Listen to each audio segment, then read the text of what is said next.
everyone. Welcome to Everything But the Cats, where we talk about every single thing. There's nothing we will not talk about. Specifically, in the last episode, might remember we talked about the mole on Gage's back, that he really ought to get checked out. He's not going to, but we know he should. Be sure to go and listen to that episode. If you can't find it, just listen to all of our episodes. It'll be in there somewhere, probably. But yeah, there's one thing we don't talk about, and that's the cats. You might be wondering, what's the deal with the cats? We get emails sometimes, messages sometimes. Tell me about the cats. What's the deal with the cats? I've said it before, I'll say it again. I wish we could. I wish I could die. I wish that I could just take this mortal coil and slough it off of my eternal cat-knowing body. Just by sharing the cats with you. But I can't. This is my fate, and it would be terrible of us to bestow it upon you guys as well. So we're the only show that's saving you from a lifetime of pain and suffering. So you're welcome. I'm DJ. And I'm Gage. And we're in pain. No, today we are talking about the Wham Daddy, I think Gage said his name was. We're talking about a few things. So 2 weeks ago, we talked about Jane Goodall, kind of the Gombe chimpanzee war. That was the main thing, really. I said kind of. That was the main thing that we talked about. And I had said to Gage, what do you know about Jane Goodall? And that's all I gave him. And what I have from Gage is, what do I know about... and you guys can get in the comments and let us know what you think. Just based on hearing me say this, the questions I have are: what do I know about Raymond Wamsley? Mm-hmm. Another guy named something Bennett, Mr. Bennett from Pride and Prejudice, probably.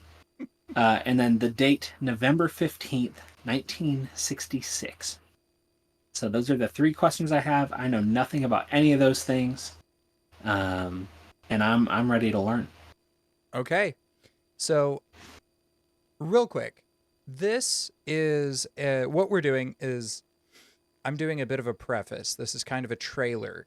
This coming summer, for a few months in a row, we're going to be doing a lot of episodes on things that border on paranormal, supernatural, cryptids, hauntings, things along those lines. And so this is kind of a teaser to what that's going to look like. There will probably be a bit more put into those episodes, just because I've got time to plan it out. But I figured this would be a good one to start with. So, without further ado, let's dive on in. DJ, I want you to picture something, okay? I'm going to give you a couple of names that aren't any names that I've mentioned already. Okay. So, you are a man named Roger Scarberry. And you have That's a dope name. Right? And do I have a wife? You do have a wife. Her name is Linda. Kids? I don't think you have kids at this point. Okay. What maiden name did I save her from? That's a very good question. And Scarberry's better. Scarberry's better. I don't know at this moment. That's okay. I don't expect you to. You and Linda... I'm in the zone. Sorry. No, you're good. You and Linda are with another couple, Mary and Steve Mallett, or Mallette. Mm-hmm. It's Mallettette, so it could be Mallette, could be Mallett. Yeah. You're out for a drive in your 57 Chevy on the evening of November 15th, 1966. You maneuver your way along the dirt roads around your small community and decide to take a detour to this old, abandoned nature reserve. Mm-hmm. It was used for, something during World War II. You think there might have been factories there or something, but it's just kind of like a nature reserve at this point. So you go to this place north of town, and the dark roads and the trees alongside the road make it seem that there could be something mysterious lurking around every corner. You're thinking that if you take the girls somewhere creepy, maybe you and Steve can look brave in front of them. And what's creepier in West Virginia than an abandoned factory in the middle of the woods at night? Did you already say West Virginia? Because I think yet. That's important context. Oh, it is. Yeah, I go ahead and take it back from the top so I can imagine this correctly. Oh, in West Virginia? That's okay. a joke. That's a joke. Please don't do that. No, I think this guy's thought process is spot on. You know, you get Yeah. them scared, they cuddle up to you. He's doing his what's my name again? Roger Scarberry. My buddy is Steve, Yeah. and I'm doing Steve a solid here. You're like, Uh, my name does enough for me, but Steve, I got to help him out. yeah. So happy to help. I need to step away for just a moment. Okay. I'll be right back. Gotcha. I'm back.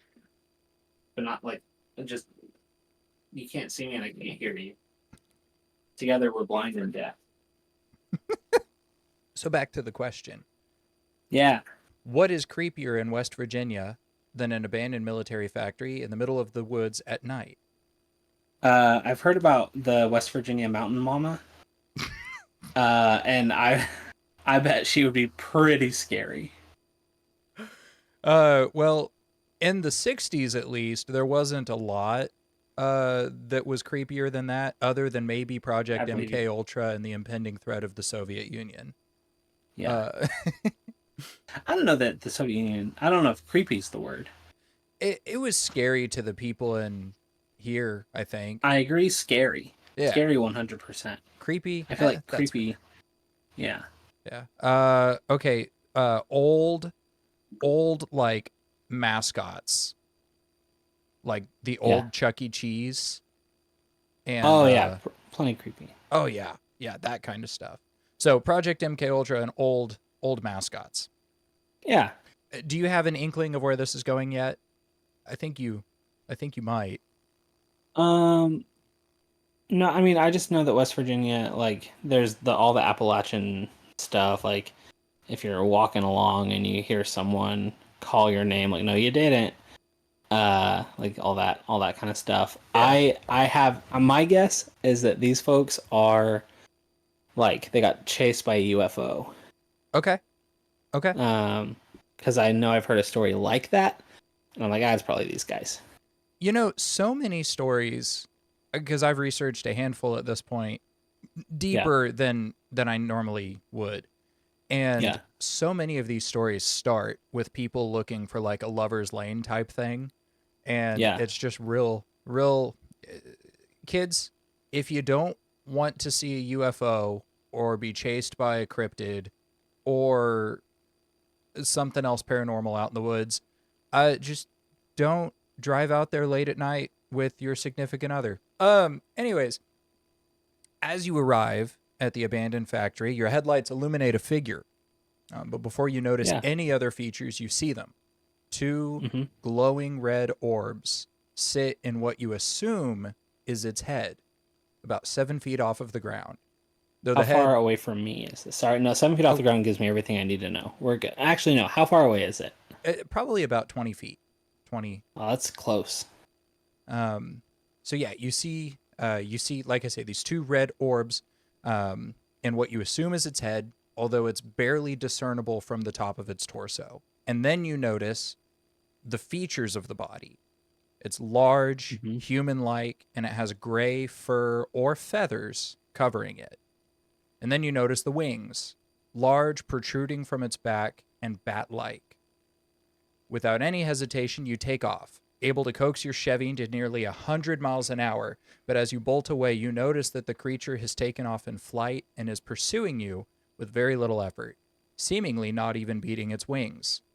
Over the roar of the engine, you can hear a high pitched squealing as if the creature is screaming at you, and it remains in close pursuit until you arrive at the lights of town or at your friend's farm. There are a couple different accounts actually of this story. And as the Well, creature, yeah, I know. And as the creature turns around and vanishes in the darkness, you rush to the Mason County Courthouse to alert the police of what you have just seen.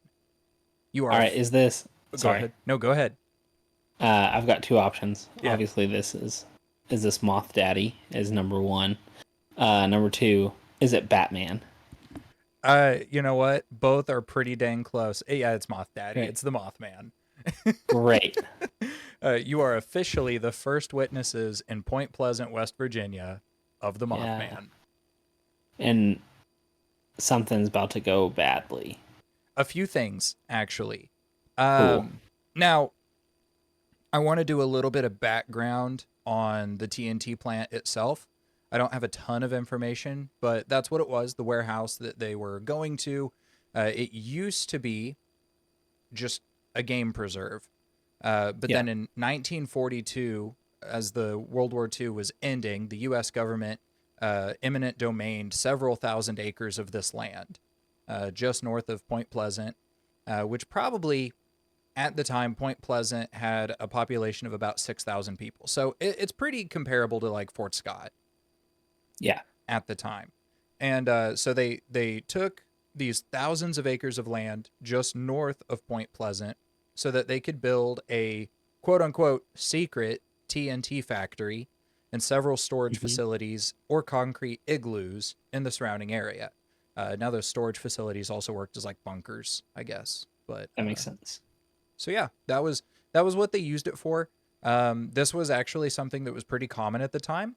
A lot of these military facilities that they built were repurposed after the war, but the TNT factory was pretty much just left to rot in 1945. Same.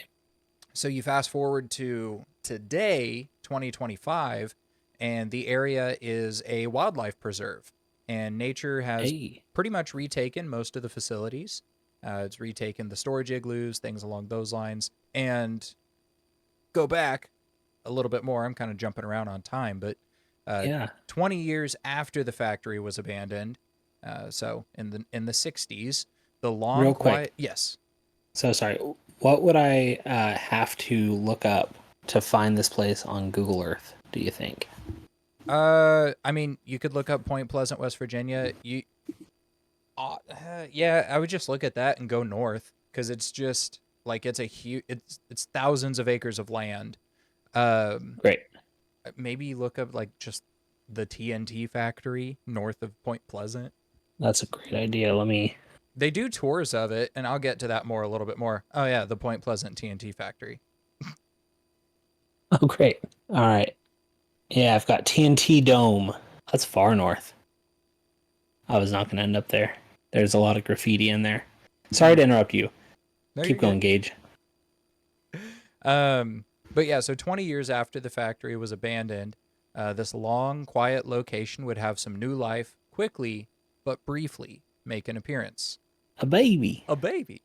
Uh, the Scarberries and the Mallets get to the Mason County Courthouse, and they're greeted by a guy named Deputy Millard Halstead. A lot Hmm. of these names are kind of cool.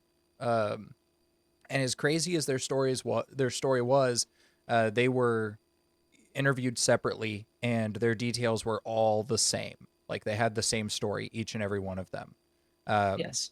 and so, unsure of what to do, the deputy agrees to go look around the factory with some other officers, and the two couples bravely agreed to go back to the location with them. So though there were some tense moments on the return trip, it was much less exciting than the initial outing. However, Real quick. yes. Sorry. Intense moments like what? Oh, I said tense, not intense. Oh, okay. Like Cool. everyone felt tense because they were like expecting to see a I see. I see. large winged figure everywhere that they Yeah. went.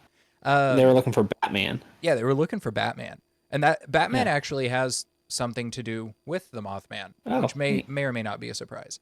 Uh, so does Adam West, and we'll get to that in a few Dude, I'm minutes. excited for this. But yeah, so there were two. Basically, it was an uneventful trip back, Yeah. except there were two things happened. Two things that happened that were just kind of threw a few of them off. One, as they were walking around, occasionally one of the officers claimed that their radio was malfunctioning and he could hear like a high pitched whine coming through it. Mm. And another officer claimed to have seen a shadow circling overhead, just like in the moonlight, like just the And he knows shadow. what he's looking for, but he's like, I'm going to document this under shadow. Well, I mean, they don't know what they're looking for technically, kinda, but also not kinda. It's weird. There was a shadow. I heard it say, I am the night. I am I the don't know. Phantom of the Skies. I don't know what this guy's deal is. Where are the drugs? Where are the bridges? Ooh, that's a good little call forward. But yeah, so he claimed to have seen a large shadow circling overhead as if it was a large bird watching them, which is so funny. Yeah, Like you said, yeah. he knows what they're looking for. It looks like some kind of pterodactyl, perhaps. Interesting that that's out here tonight. Had pterodactyls even been discovered by the 60s? I'm gonna guess yes. Okay. I just know that like a lot of fossil research and stuff that we know about dinosaurs is actually super recent. Like last 30, 40 years, which is the 80s now, which is crazy to think about. Crazy. Um The anyways. first pterosaur fossil was described in 1784. Oh, okay. Never mind, Gage. Uh That's right. so the following day, the police held a press conference, and as far as things could in the 60s, it went viral. It was picked up by news stations across the country, and they there was a local newspaper that ended up dubbing him the Mothman, in Yeah. part due to the recent fame of the Batman TV series starring Adam West. Okay. So they're like, yeah, we can't call this guy Batman. Well, they Like, wanted to call him the Batman. yeah. I mean, bat. I feel like a bat is much eerier than a moth. Like a bat. A bat definitely can predict the future and like hunt me down. Yeah. Like a moth. A moth catches me. Like, oh, he's gonna eat my shirt. A Oh, moth catches you, all you got to do is, point at a lamp or something, turn a light on, and you're yeah. good to Picture go. this. You're you're in Gotham City. Everything's going wrong. Someone's just robbed your bank or whatever, and so you turn on the old moth signal, and all of a sudden there's this dude just up in the light, like flopping about, trying uh, to get it. Point Pleasant and Gotham switch places for a weekend. Crime runs rampant. Mothman is dead inside of the bat signal. Batman has beaten up a bunch of tourists.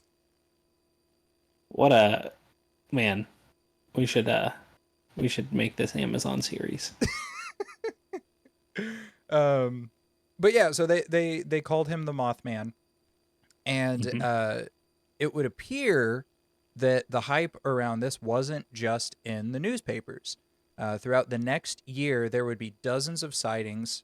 Some people put the number in hundreds, but as far as like stuff that is easy to substantiate, there would be dozens of sightings of the Yeah. Mothman, as well as some other unexplainable and even conspiratorial things. So this is gonna get into some stuff like UFOs and whatnot. Yeah. Um, Uh, sorry. The phrase "easy to substantiate." That's cute, but go on. well, what I mean is like I can actually trace these back to people, like with names and like specific That's fair. newspaper articles and stuff. People Yeah. claimed, like certain newspaper articles would say there were 50 people who said they saw the Mothman, and it's like okay, but like there's no names attached to those. So Yeah. most of the things that I have included, I can actually put a name to the person who had the claim. Most. Some of them aren't, but some of these are from much before 1966, actually. Ooh. Yeah, so before we get into the aftermath of November 15th, we should take a look back because this isn't the first sighting, even in the area, of this kind. In fact, there had been several other sightings in the same area that just didn't pick up as much steam until after the Scarberries and the Mallets had their encounter. So this goes back 60 years prior, essentially. There was a professor and a historian by the name of James Gray Jones who has I don't know exactly where he got this information, but he claims that there were several families in the early 1900s who believed that they saw a large man-sized bird-like creature with a 12-foot wingspan. The Okay. families also reported that the creature had no discernible head, which goes along with the Scarberry and Mallet sighting as well. Second, there was a reported sighting in 1961, 5 years prior, by a couple of friends who claimed to see a large gray fur or feather covered creature with wings that noticed them and took off into the night sky. So they were in the area as well, and they said that they like saw it kind of like in a clearing, and it noticed them and then flew away. How do they know it noticed them? I don't know. Like They asked it. they asked. The Another one. bridge fell down. London bridges. Uh, Third, on November 1st of 1966, just 2 weeks prior Hmm. to the sighting, there were some National Guardsmen at the armory just east of Point Pleasant who reported seeing a large man-sized creature perched in a tree in the distance, but this time it was brown. Now, this one's interesting to me. Like, these are National Guards, like soldiers, essentially. They're Hmm. and they see what they like. The the report that I read said that they saw what looked like a man sitting in a tree, like a man covered in feathers and with wings sitting in a tree off in the distance. And they didn't say how far the Yeah. distance was. So that's the part that gets kind of like, well, like, I don't know. It's at night, they're Yeah. they're at the armory, so like they're probably not under the influence of anything, but they see something in the distance that looks weird to them. How many times have you like looked in the distance and thought something was much bigger and or smaller than it actually ended up being? So I can't really speak to that. No. So I think that at night it's more likely, or like it can be hard to tell how far Mhm. away something is, like a car in the distance, Yeah. right? You don't know if you should go or not because how far away are they? Actually, how fast are they going? Mhm. All that stuff. I don't know that I've got a ton of like specific experiences of being like, oh dang, that thing is far away and big, or not far away and little. That's fair. There was a recently, I say recently, it was a year ago. It was when we first moved to Hernando, when we were leaving Nashville and coming this way. Or when Hmm. we were on our way back from Fort Scott, from one of the two. We were driving through this big field, and it was sunset. And off in the distance, we saw, Brittany and I saw something that just looked freaky in the sky. And it was moving like it was a living creature, and it looked like one solid thing. And the sun was coming Nice. off of it in a way that looked shiny. And I was like, what the heck is this a biblically accurate angel? Like, what's going on here? What is Yeah. happening? Is this what was I wrong about the rapture? Uh Oof. and like this is happening, and then we get closer and it's a group of swans or geese. It's a group of That's geese. really funny. And so like but in the distance they looked like one thing, and Yeah. it looked That's like it was wild. moving as one living thing, but it was just a ton of geese. And the way the Yeah. sun was like reflecting off of them was really like it looked shiny. And so that was Hmm. weird. And so I wonder if like your eyes can play weird tricks on you. So a lot of these sightings, I'm wondering like what they could have been saying. And we'll get into some of the theories toward the end. But Yeah. it's just like I think they saw something. I think Yeah. some of these people, all of these people saw something, at least all of the ones that I'm going to talk about. I think they saw something. Now, whether or not it was just like a bird or like Yes. something else, like, we'll, Batman. time will tell. Yeah, it could have been Adam West just Yeah. hanging out in Point Pleasant. And you know what? Weird promotional stunt. Everything I know about Adam West, that wouldn't be the most out of character thing. That's true. Um, Anywho, these guys are soldiers, so I kind of like trust them a little bit as a source, a little bit, like more than just a regular civilian when it comes to some of this stuff. But also, I don't trust a lot of these things all the time. And then fourth, just days before the Scarberries and Mallets would have their exciting encounter, Hmm. 5 men would see a similar creature 80 miles southeast of Point Pleasant.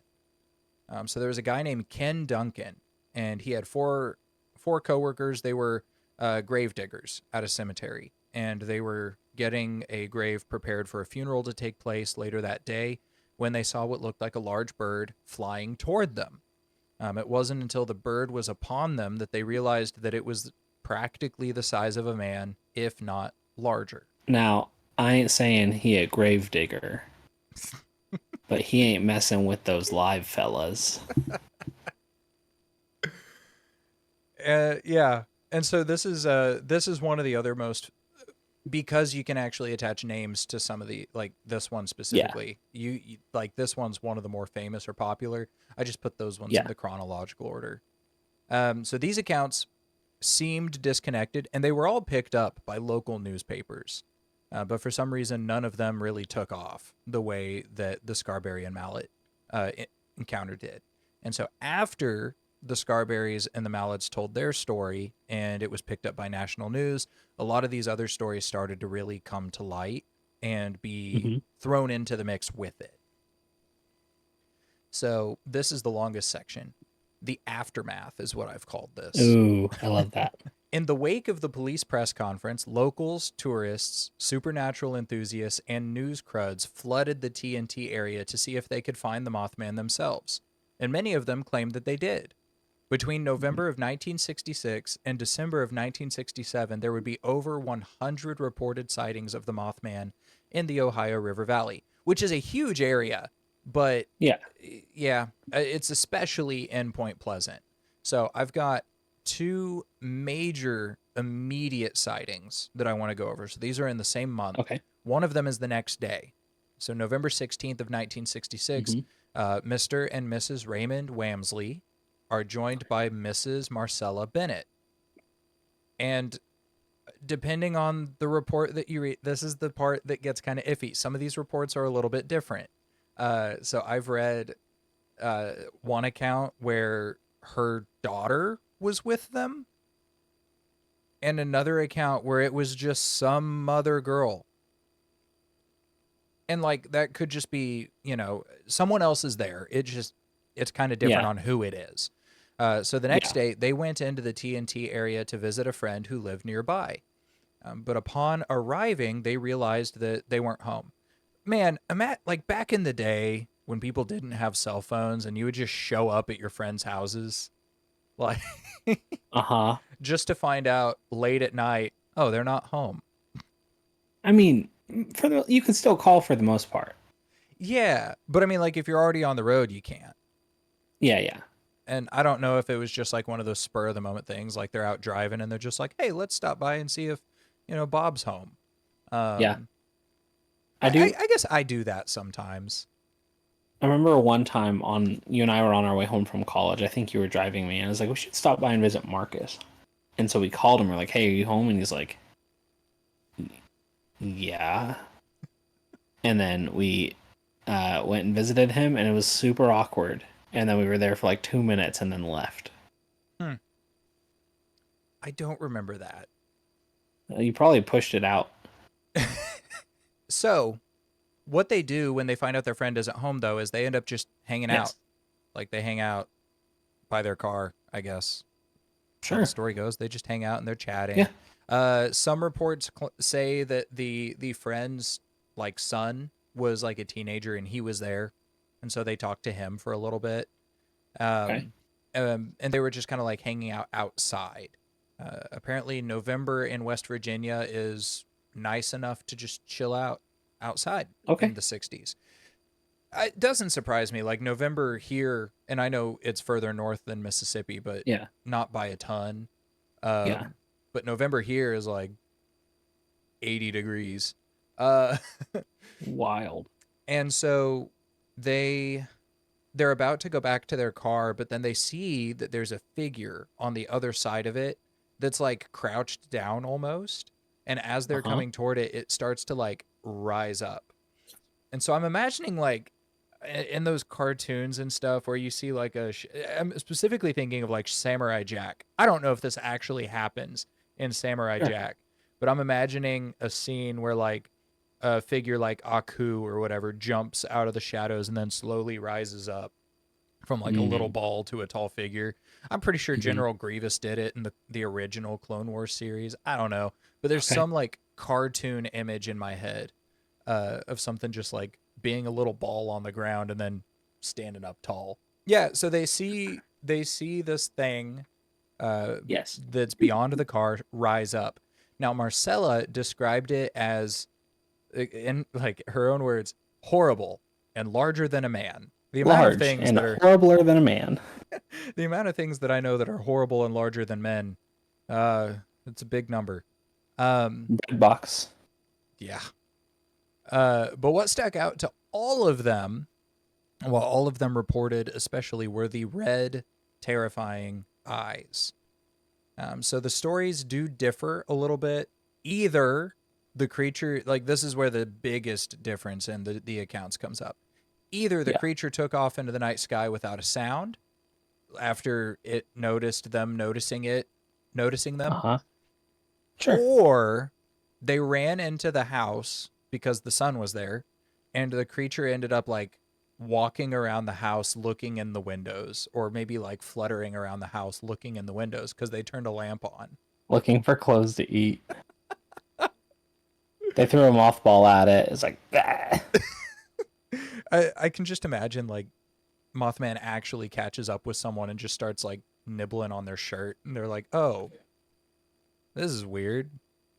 But not as bad as I thought. I really thought I was gonna die. Yeah, like here you can have it, Yeah.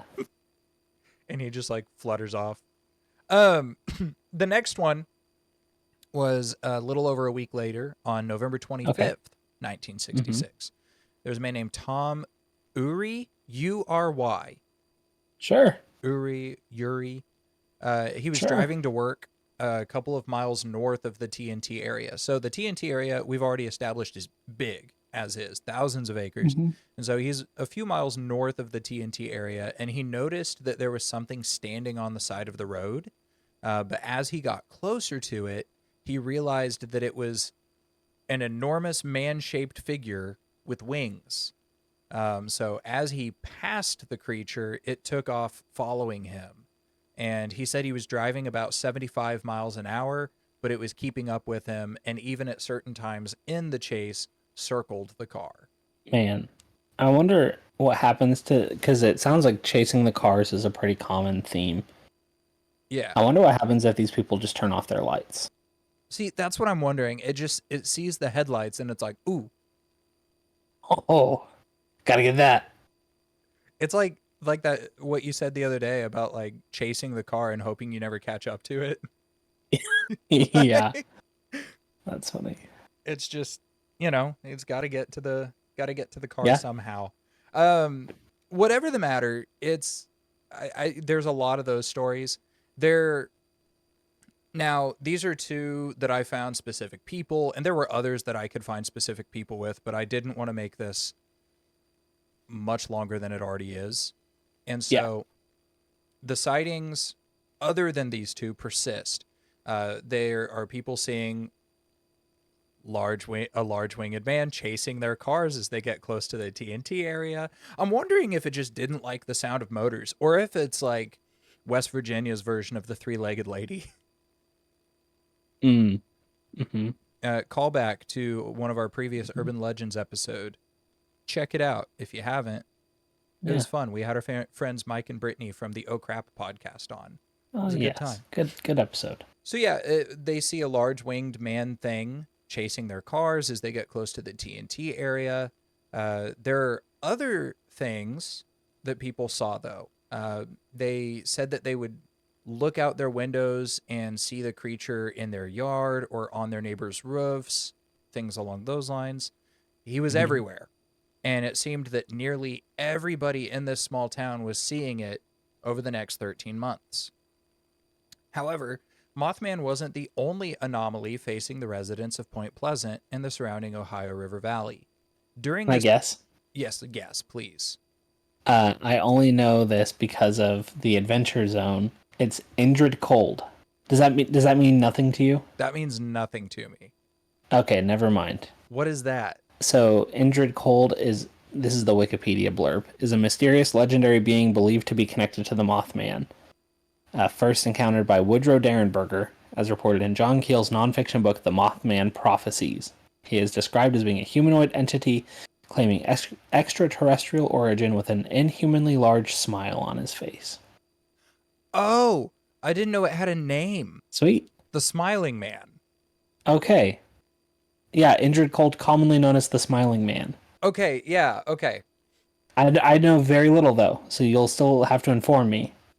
I don't have a lot on Yeah. him specifically, but there is something else slightly related kind of potentially, that I have a few paragraphs on. So, the residents of Point Pleasant also saw many UFO sightings. They reported many UFO sightings around this time. There were instances of livestock mutilation, which is common with UFO sightings. A lot of people who wouldn't normally claim to see them said that they were experiencing hauntings or seeing apparitions in their homes. And there were other just random supernatural occurrences reported by the locals, like the Smiling Man. There were two particular people who took note of these reports. One was a man named John Keel, and one was a woman named Mary Heyer. Now, John Keel, he's the one who documented the Smiling Man or Injured Cold. Yeah. He was a journalist from Manhattan who traveled to Point Pleasant to chronicle the different accounts and sightings, which he would later publish as the book, The Mothman Prophecies. I've not Nice. had the chance to read it, but it later became a movie by the same name starring Richard Gere. And I've seen that, and it was Cool. very interesting. Um, Cool. Mary Heyer's story, however, is a little more involved. So Mary worked for the Athens Messenger, which is a local paper to Point Pleasant. What a name for a newspaper, by the way. The Uh-huh. Athens Messenger. It's like it's some other town. And one of the things that she actually really enjoyed writing about. So she worked for the local paper. Now, worked for a local paper of a town of about 6,000 people. Okay, so imagine someone who Yeah. works for the Fort Scott Tribune who just really likes writing about the strange occurrences that happen in the area. I mean, I'm picturing Fort Scott Tribune specifically, and I'm like, well, another meth lab exploded. Actually, do you remember in high school when it was like over the course of like a month, there was like the YouTube channel that was like posting all the names of like different drug dealers in the area and like we're gonna find you, we're gonna get you. Yeah, that was when like Anonymous, not was it Anonymous was like really picking up or whatever. The Probably, yeah. Yeah, and they were like someone was being that. Yeah, that was weird. Uh-huh. That might be a fun episode. Yeah, I wonder if we could find that Just still. like dig up all these Fort Scott drug dealers. Yeah. But I mean, like that's kind of what she would do in newspaper format. She's actually very fond. She did pass, and she's very fondly remembered by the town because she was Hmm. a local servant forever. And Well, um, what was her name? her name is Mary Heyer, Hyre. Cool. So she particularly enjoyed writing about the strange occurrences in the area. And during Uh-huh. this period of 13 months, she had a lot to write about, including the strange lights in the sky that she claimed to have seen herself. But then in the summer of 1976, she claims, now this is 10 years later. Summer of 1967, she claims that she was visited and interviewed by some mysterious men in black suits. Okay. Classic. Yeah. So she described them as looking essentially the same. Like they just didn't really have strong features. They were pretty nondescript. They wore black suits, they had black ties, they wore black hats, and they all wore dark sunglasses. They spoke in a similarly monotone voice, and they drove in black sedans with tinted windows. Mary stated that they seemed almost confused by ordinary things, like just regular household appliances they seemed kind of confused by. Okay. Love that. And they were particularly interested in sightings of the Mothman and other anomalies. Even and she even hinted that these men in black might have been extraterrestrials themselves, Hmm. who Classic theory. who were kind of part of all of it, you know. And throughout Yeah. the summer, reportedly, these men in black would visit dozens of people who lived in the community and tourists to ask them about what they had seen. Sometimes they would argue with them, trying to explain it away as a natural phenomenon. And other times they would even verge on threatening people to stop talking about whatever they had seen. Wild. Despite Man. many of the attempts to find out who these men in black were or why they were there, nobody came to anything conclusive. And I mean, like, they're like Men in Black, that's still a conspiracy today, you know? So, Yeah. like, we still don't I have anything conclusive. do you want to know? a story about how I found out I wasn't racist. Yeah, sure. So I'm a kid when Men in Black comes out, Yeah. right? Um, and it's got Will Smith and what's his name, the white one. Yeah. I Uh, remember. and as a kid, I'm 5, 6 years old, and I thought it was called, and I quote, "Man and Black." And even as a kid, I'm like, I don't think that's okay. Like I'm like 90% sure that Will Smith is also like a human. So, Oh, that's so good. and now I'm fully sure, to be clear. Like, Yeah. Yeah. yeah. Um, so all of these sightings happen. I don't actually have anything other than that it was reported that there was a smiling man seen. That's the only Okay. other thing that I really had. Did you have any other information on that, or just what you had heard from? How often do you get to listen to podcasts? Almost daily at this point, if I just make the effort to. You should listen to the Adventure Zone sometime, Okay. and specifically their second arc. It's Taz. Oh, what is it? Give me just a moment. I'm gonna find exactly it for you, because it's like it has a lot to do with cryptids. Amnesty, the Adventure Zone Amnesty. That's Okay. what you're looking for. Uh, it has a lot to do with cryptids, and I mean it's like the McElroy brothers who are really funny and good, and also their dad's there. Um, Okay. so worth a listen. But the only reason I know about it is because I know about Indrid Cold is because of listening to that arc of it. So Okay. Yeah, I'll check that out for sure. So, toward the end of all of these sightings and the hype surrounding the Mothman, there were multiple reports among the locals of Point Pleasant of people having nightmares. Actually, so around, it would have been around November, like late November, early December of '67. There were a lot of people who were having just these horrid nightmares, mostly concerning death, and they would blame these nightmares on the Mothman.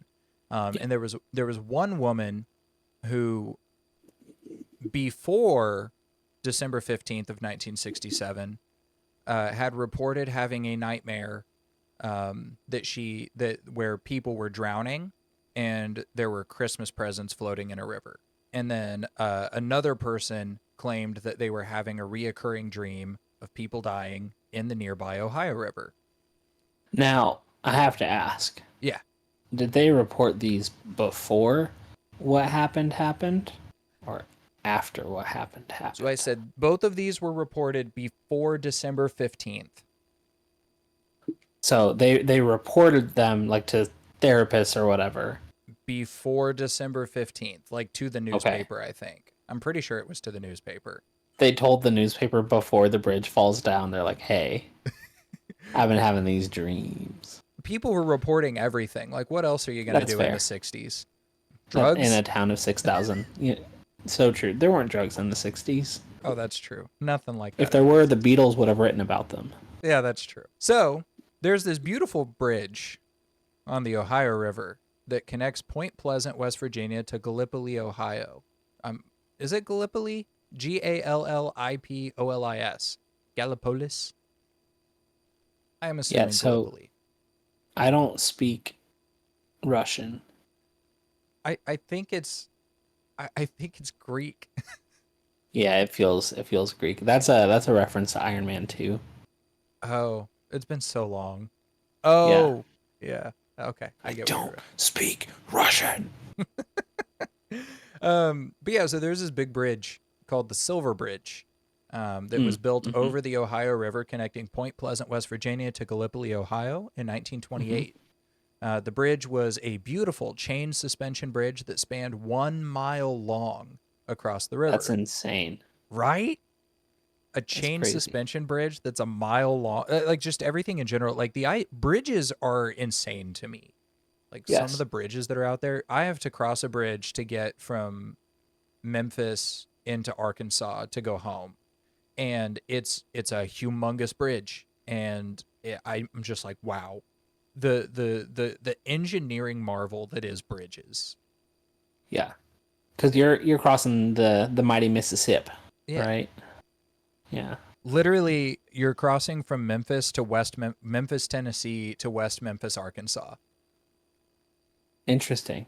Yeah. But yeah, so there's this mile long bridge, and I'm pretty sure that bridge is over a mile long because I'm it's sure. it's huge. Yeah. Anyways, there's this mile long bridge, and on the evening of December 15th of 1967, which is Mm. exactly 13 months after the first major sighting of the Mothman. Um, Yeah. 13, significant number for those who are Do do do do just a do little do do do. stitious. The bridge is packed with Christmas shoppers and commuters nearly at a standstill. And then shortly before 5 p.m., the commuters, and some people nearby as well, would have heard a loud popping noise before the bridge would tragically collapse, sending dozens of the commuters into the freezing water below. In total, 46 lives would be lost in the collapse, which was attributed to a major manufacturing flaw in one of the support bars.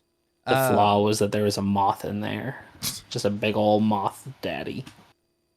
So I don't know if this was the bridge, but I think it was the Silver Bridge that like had a twin bridge on the Lake of the Ozarks. Interesting.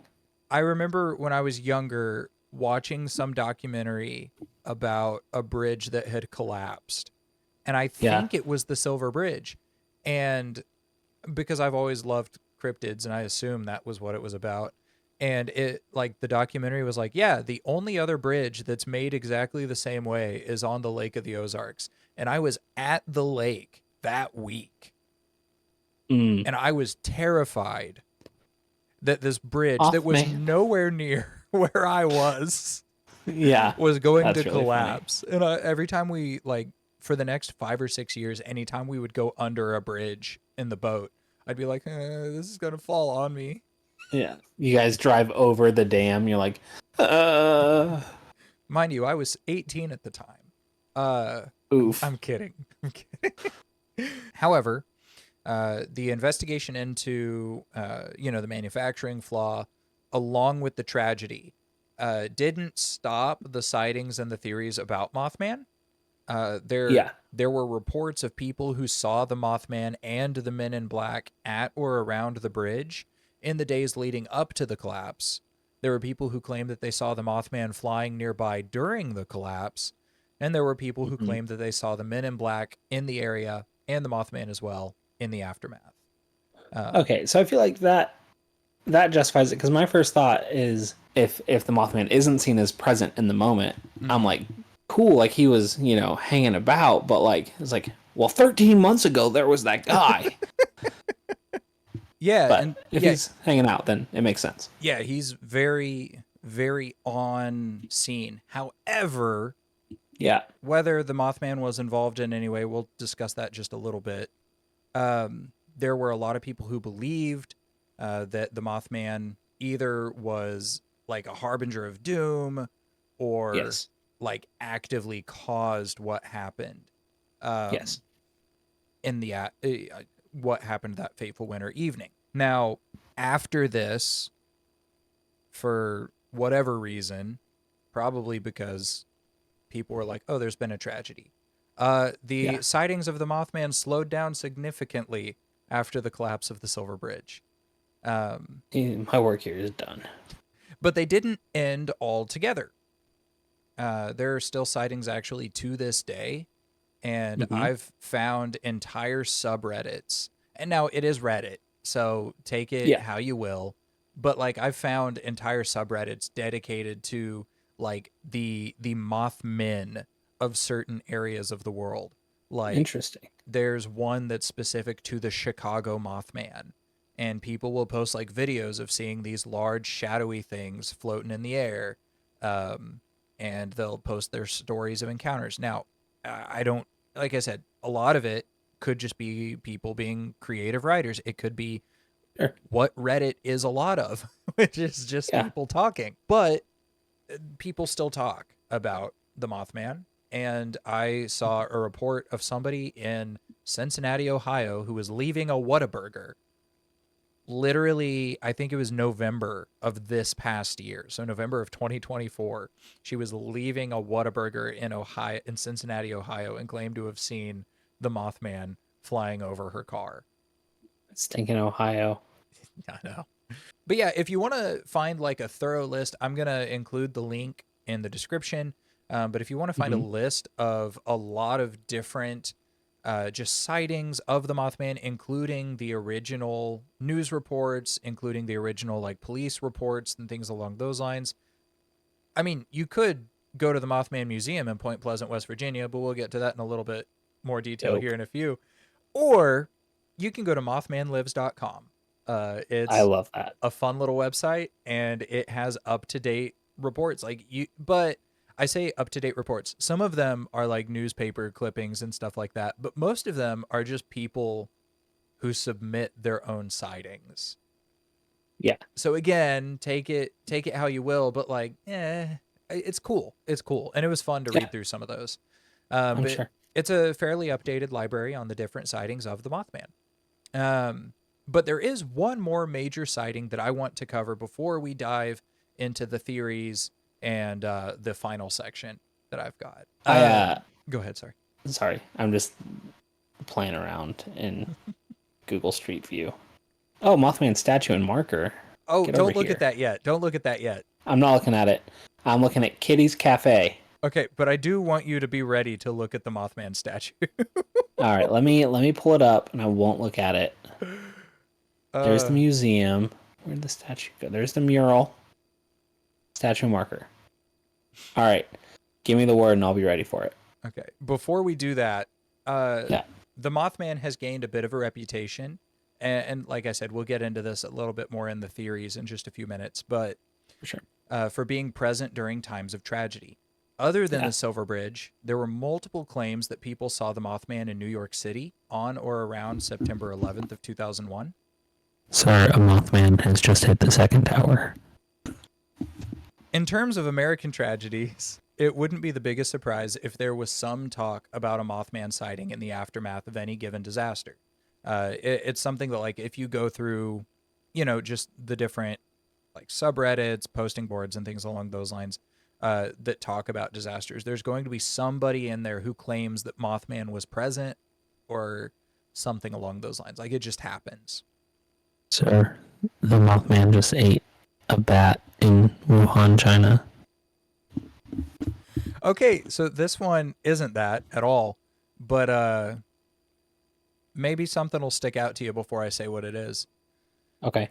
This is an incredible example that is very far away from Point Pleasant, actually. Yeah. Sir, the Mothman is a butterfly people. Okay, I couldn't hear that over the fuzz. The Mothman's a That's what? the mothiness in me. A butterfly people. Butterfly people. Sir, the Mothman was seen at the high school graduation just moments before tragedy struck. Joplin, Missouri. No. Okay. No, further. Try not in the United States, actually. Oh. Sir, I saw the Mothman taking a bath in the Indian Ocean on Boxing Day 2004. That's the deadliest, super deadly tsunami that happened in 2004. Killed like over 100,000 people. Insanely deadly. Oh, wow. No, it was actually a Dutch freighter in the Indian Ocean called the Ourang Medan. Interesting. The Ourang Moth. No, it's not that at all. Okay. No. I was like, is it the Suez Canal one? Like, the Mothman's just being a jerk at this point. No, in April of 1986, there's a small town in Russia that's nestled in a river valley, not far from a wildlife preserve, very similar to the Ohio River Valley. And there were people in this little town that claimed they were seeing a very large headless bird with glowing red eyes on top of its torso. Spicy. It was 2 weeks specifically that people started having these sightings, and during these 2 weeks, people were claiming that they were having nightmares associated with disaster, much like with the residents of Point Pleasant. The creature was so commonly seen during these 2 weeks that in this small town in Russia, it garnered the nickname of the Russian translation of the Black Bird. Okay. These sightings were in a much shorter span. However, because at the end of these 2 weeks or so, all 14,000 residents of this town would be forced to evacuate due to a failure in the local nuclear reactor. Ah, This is the town of Chernobyl. okay. Okay. That sounds familiar. Not Chernobyl, obviously that's familiar, but like the idea of like a Mothman being present. Yeah, so that is something that I found from a reputable source that people Yeah. were apparently seeing what they called the Black Bird. 2 weeks So leading up to the meltdown. because they're calling him the Blackbird, I feel like I've got stuck in my head, and I quote like Mothman singing in the dead of night. Uh, So let's go ahead and talk about some of the theories. yeah. Now, just in your own mind, what do you think is the most popular theory? Uh,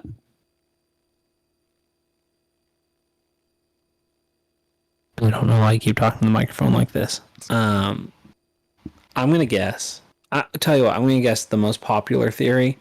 There's just a moth dude out and about. I think that there. I know the question that always comes up is like, if he's around when bad things happen, like does he cause bad things, or is he just like a warning for them, or is he just kind of present around Mm-hmm. them? It's like it's kind of the age old Bruno from Encanto problem. Um, We don't talk about the Mothman. we don't talk about the Mothman. Yeah, so I would say that the most popular theory is that he's just a horrific moth freak who happens to be present when things are about to go sideways in So 13 months. that's theory number 5. No Uh, way. yeah. Theory All number right. 1. He causes bad things with his broken wings. So some of these kind of overlap. That's technically theory number 4. Okay, theory number 1, mass psychosis. That's theory number 7. All right, theory number 1, it's the aliens. Okay. That's a good joke for the YouTube watchers. Yeah. Yeah, no, theory 1 is that he's an alien. Hence all the sightings of UFOs and the men in black surrounding him being there at the time, specifically in Point Pleasant. So that's the main theory of the Point Pleasant Mothman, is that he's an alien.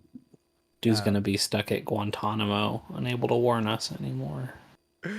Theory number 2 is this is actually one of my favorite theories for Bigfoot as well, is that it's an interdimensional being. Sure. Why not? And theory number 2 kind of overlaps. Okay, the reason I say there's the theory that Bigfoot's an interdimensional being because they've never found a body, but like there's sightings of Bigfoot-like creatures all over the world. Like, what if it's just like a couple of them, and they're interdimensional beings?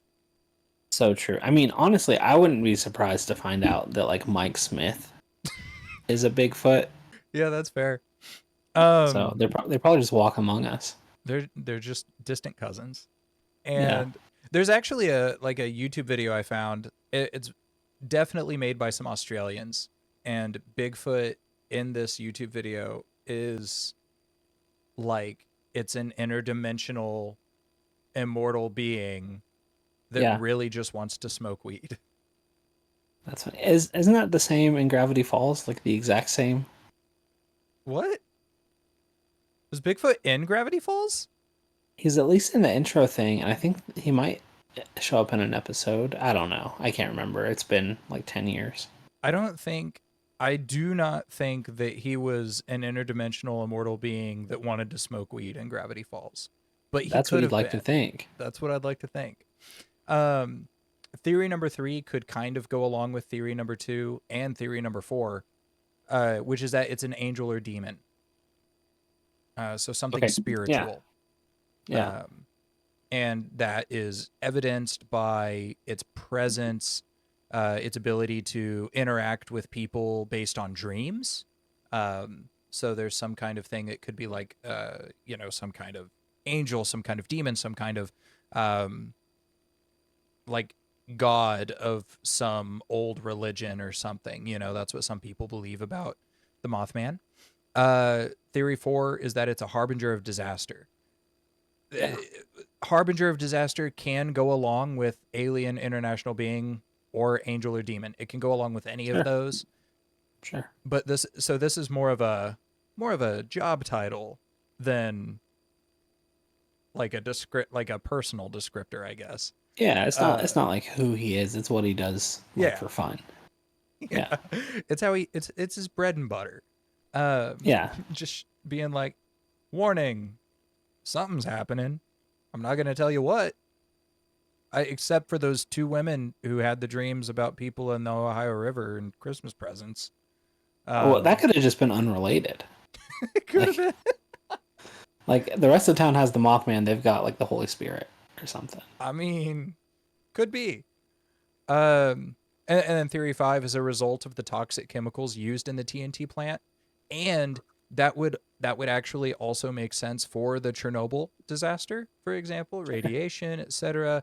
Like they have found, obviously nothing crazy, but like they have found No like, moth people. yeah, no Yeah. moth people, but they have found mutated like animals in the fallout zone. I'm calling it the fallout zone, but in Sure. the Chernobyl area, they have found some that are slightly mutated. Mostly, it's just like a fish that like is born without eyes and swims better or has two heads or something like that. Like nothing too Yeah. crazy, but there are some slight mutations, and like it's called the TNT plant, but nobody really knew, at least in the general public, what was going on at the TNT plant. Um, Yeah. so that's one of the theories, is that it's just a creature that was in this wildlife preserve that became a monster. Theory number 6 is that it's a giant sand crane or an Sure. owl, Googling this. and that it's just a bunch of people seeing animals like normal birds and freaking out about it. All right. They're 7.1 to 11 pounds. Okay. I need to see one of these compared to a human because I feel like I hear that weight and I'm like, that's a little guy. Like, that's a big bird. That is a That's a big little bird. human. Yeah, it's a very little human. Isaiah weighs more than that. Yeah, birds have hollow bones. That's true. And Uh, the sandhill crane, the reason they went for that is because it has like a pretty decent wingspan and it has red around its eyes. it does. Yeah. Let's see here. They're large birds. Okay. They can be 3.2 to 3.9 feet tall. Yeah. Have wingspan of 5.9 to 6.5 feet. Now, I will say the only issue is I'm looking at these guys and uh, I think that there ain't no way. I see one of those, I'm like, that's a dude. See, but DJ, you weren't on Lover's Lane in 66.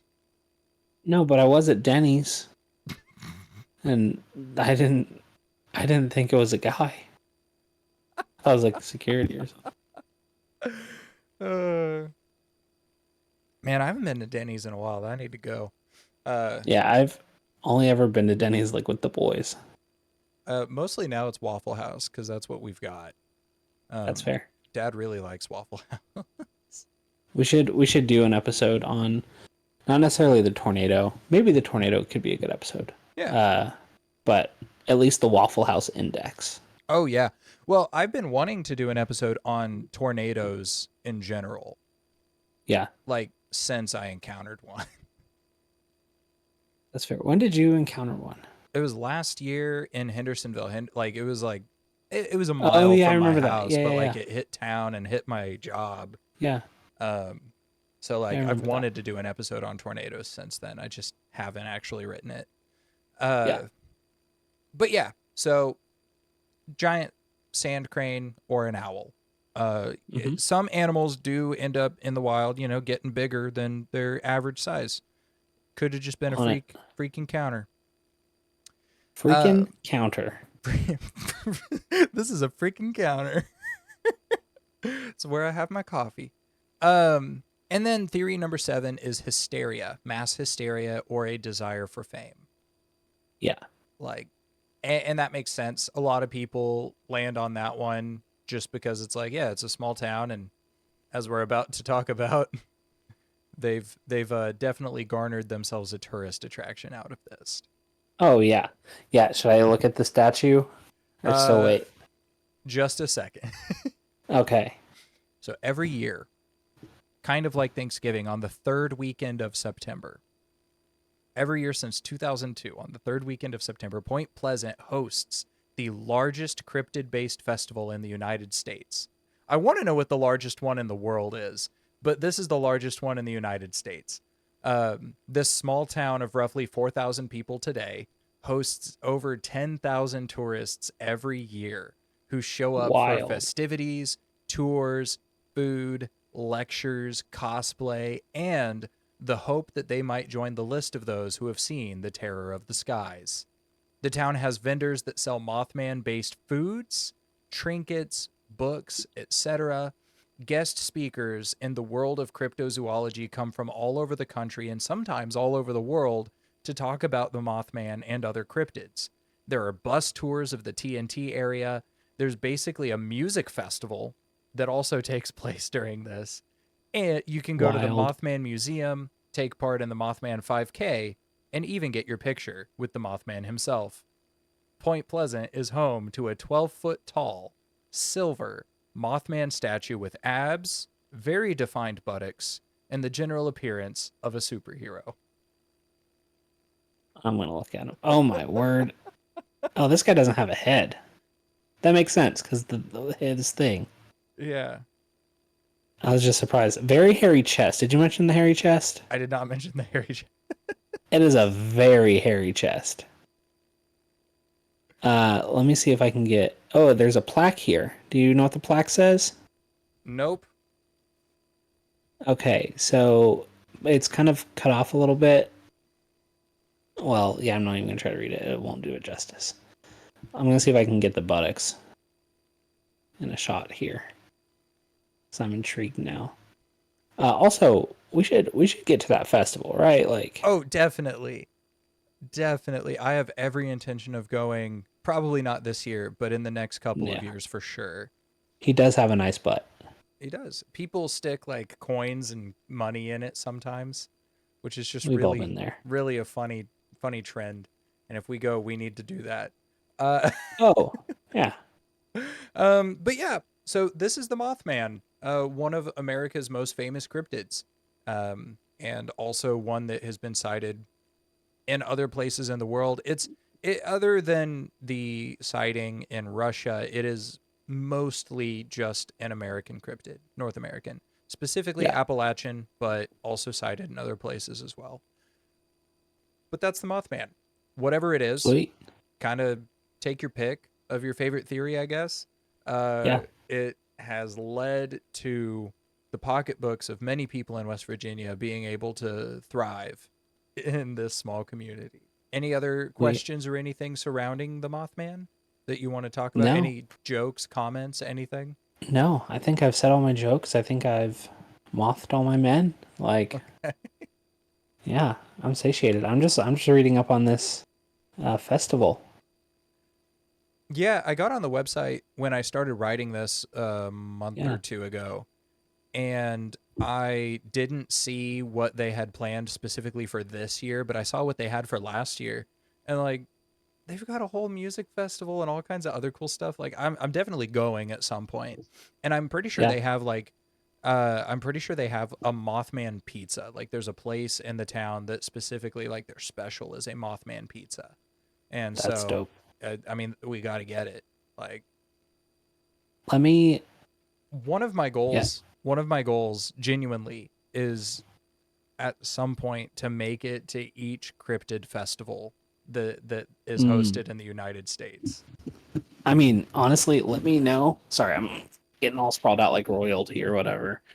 Uh, Let me know because I think that that could be a fun uh thing to work on together. Yeah, I Uh, think it would be. We can yeah, vlog it. yeah, there we are. um, but yeah, that's the Mothman. Thank you for taking part in this, DJ. Did Thank you learn you. something? Yeah, I think so. I think it's interesting mostly that there were so many showings like within a kind of small time frame. Yeah, I don't think I've ever thought of him as so like localized. So Yeah. that was interesting. When I do the when we get to the supernatural summer, whatever we're gonna call it, Yeah, when we get to that, one of the things that I actually did want to focus on is localized things, localized experiences. yeah, And so I'm really trying as hard as I can to pick cryptids that are specific to one community or hauntings that are a specific house, yeah, specific, just different supernatural paranormal things. Which, I mean, when it's not cryptids, it's pretty easy to have them be localized. Uh, yeah, we'll probably do one episode dedicated to all the Nessie, Bessie, Lucky, whatevers, yeah. because Champy, you know, Nessie, Bessie, and all the resties. yeah, Nessie, Bessie, and the resties. These are my besties. Uh, Bessie's with Nessie. Uh, but yeah, thank you for joining us for Yeah, a teaser of what this summer is going to have, but also just for something that I find very interesting. And I really enjoy this kind of stuff. So I hope you enjoyed it too, DJ and listener, watcher. Yeah, thanks for hanging out with us. If you're still around and this is stuff that you're interested in, this isn't all we do. We are going to yeah. have a handful of videos and episodes coming out like this. Like I said, this coming summer. So go ahead and subscribe and stick around so that when they come, you can take part. But also, we just talk about everything, like DJ said at the beginning. So if you're interested, you enjoy hanging out with us, go ahead, stick around. We'd love to have you. And if you want to be part of one of our episodes, just reach out to us. Our contact info is in the description below. We would love to hear from you if you have suggestions for video ideas or if you just want to be a part of one. Teach us about something, Yeah. play a game with us, whatever. We're doing a book club right now on Until Unity by Francis Chan. If you want to jump into that, go check out the episodes, get yourself a copy of the book. We'll have you on, discuss it with us. Mhm. If you want to be involved in any way, please do. We would love to make friends and have our old friends on. DJ, can you say thank you to our friends that we always say thank you to because they're great? Yeah. Huge shout out to Garrett. You're still here. Thanks for that. And then, of course, as always, thank you to Adam Ward and Jared Scrother for our intro and outro music. Go ahead and let us know in the comments which one you think is better. Hmm. Please don't do that. There's no point in that. We love them both. So thank you guys so much for that. There was one episode where we did a bunch of fake ad reads, and it was really funny. And Gage cut it. So huge shout out to Amazon. Huge, I huge shout out to Manscaped. Worked for me. Oh, that's a good one. Yeah, so as always, thank you guys so much. As always, if you don't like my thank yous, our thank yous, go thank yourselves. We'll see you next week.